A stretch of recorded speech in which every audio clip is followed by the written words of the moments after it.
2006 menjadi titik krusial bagi stabilitas ekonomi global. Eksplorasi konflik antara Iran, Israel, dan Amerika Serikat memicu ketegangan baru di Timur Tengah.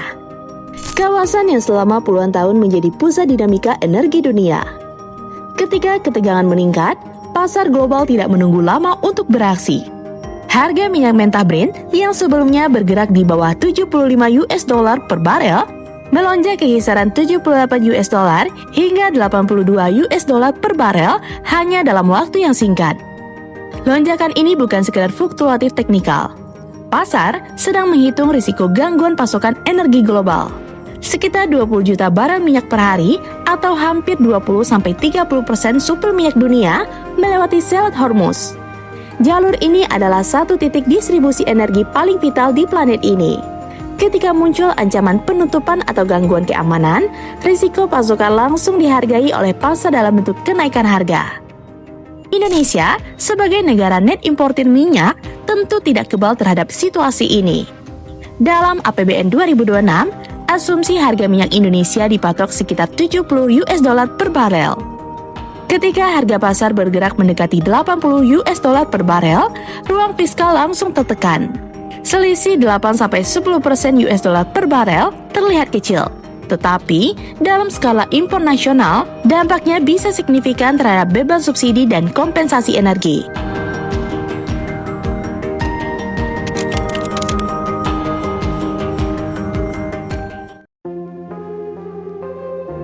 Industri otomotif adalah sektor yang sangat sensitif terhadap dua hal, harga energi dan stabilitas rantai pasok global. Pabrik perakitan kendaraan beroperasi dengan konsumsi energi besar, mulai dari proses stamping, welding, painting, hingga final assembly. Selain itu, kendaraan jadi harus didistribusikan ke dealer melalui jaringan logistik yang bergantung pada bahan bakar. Ketika harga minyak naik, biaya transportasi naik. Biaya listrik dan energi industri ikut terdorong. Jika tekanan harga energi bertahan dalam jangka menengah, maka struktur biaya produksi otomatis berubah. Produsen memiliki dua pilihan, menyerap kenaikan biaya dan menekan margin, atau meneruskan sebagian biaya ke harga jual kendaraan. Dalam kondisi daya beli masyarakat yang sensitif terhadap inflasi, keputusan ini menjadi sangat strategis. Namun, tekanan tidak hanya datang dari sisi energi. Konflik di kawasan Teluk juga memicu gangguan logistik global. Beberapa perusahaan pelayaran memilih menghindari wilayah berisiko dan memutar jalur pengiriman.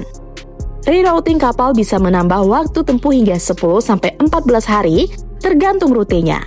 Selain itu, premi asuransi kapal yang melintas di zona konflik dilaporkan melonjak drastis dibandingkan kondisi normal.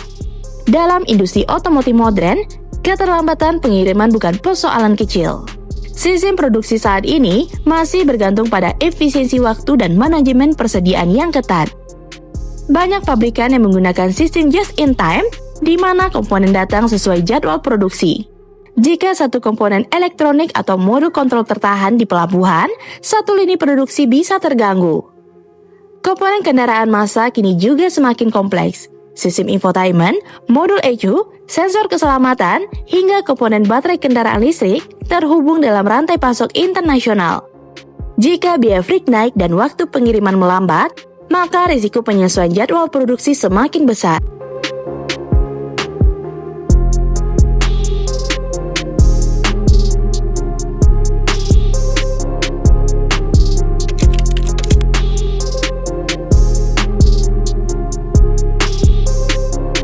Data dari berbagai laporan logistik internasional menunjukkan adanya peningkatan waktu tempuh dan biaya pengiriman sejak eksplorasi konflik meningkat. Jalur laut yang melewati kawasan Timur Tengah menghadapi ketidakpastian keamanan.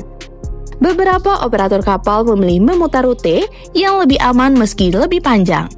Tambahan waktu 10-14 hari dalam pengiriman kontainer berarti biaya operasional meningkat dan rotasi kapal melambat. Tidak hanya laut, ruang udara di beberapa wilayah Teluk juga mengalami pembatasan.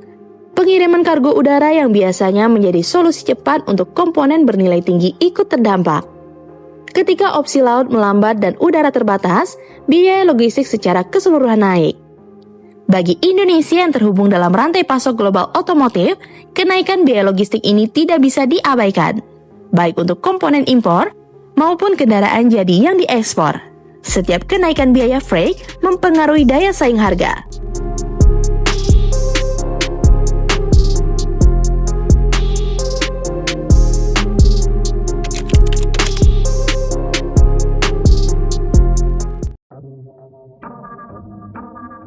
Semua indikator risiko sedang bergerak dalam arah yang perlu diwaspadai. Harga energi berada di atas asumsi anggaran. Biaya logistik meningkat. Ini adalah kombinasi faktor yang dalam sejarah ekonomi seringkali menjadi pemicu tekanan sektor real jika berlangsung lama. Beberapa analisis bahkan melihat adanya potensi percepatan minat terhadap kendaraan listrik jika bahan bakar fosil terus berfluktuasi. Ketika biaya operasi kendaraan berbasis bensin atau solar meningkat, konsumen bisa mempertimbangkan alternatif. Namun, kendaraan listrik pun tidak sepenuhnya kebal dari gangguan rantai pasok global, terutama dalam hal baterai dan elektronik. Pada akhirnya, faktor penentu ada pada durasi konflik. Jika eklarasi mereda dalam waktu dekat, pasar energi berpeluang stabil dan rantai pasok kembali normal. Namun jika ketegangan berlarut-larut atau meluas, tekanan biaya dan sentimen bisa bertahan lebih lama.